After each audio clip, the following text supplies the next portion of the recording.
Now, hundreds of Kenyans trooped to the base of Mount Kenya for the annual prayers for peace, security and prosperity ahead of the new year. The religious folk who arrived in the region from various spots of the country as early as 4 a.m. engaged in day-long prayers in a rare sight.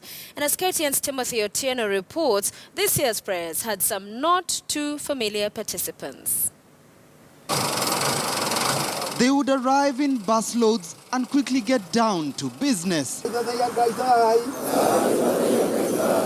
Here, supplication reigns supreme for these local pilgrims who for yet another year have engaged in an age-old tradition of cleansing themselves and immersing their spirits in deep prayers for the sake of the country.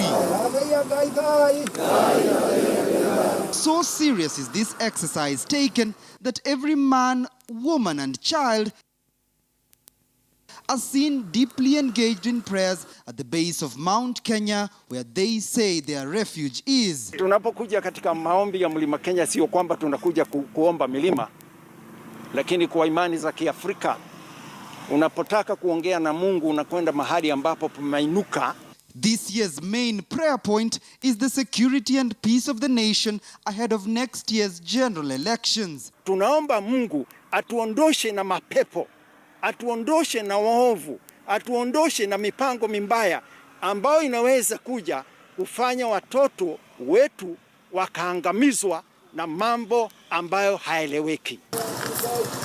And while a majority engaged in mass prayers, it is these few who chose to move away from the crowd and pray privately who inadvertently stood out as they knelt down in isolation, humbling themselves at an area that they call a holy place. Na hii ni kama shrine ya dunia.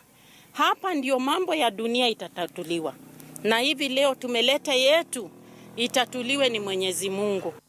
For an exercise that is said to date back centuries when traditional elders led their communities in prayers at the mountain, the modern-day pilgrim has engaged in the same since 2008 when the prayers became a countrywide spectacle.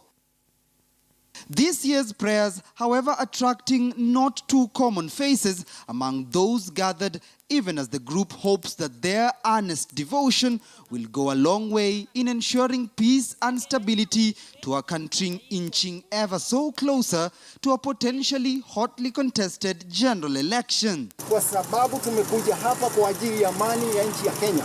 Timothy Otieno,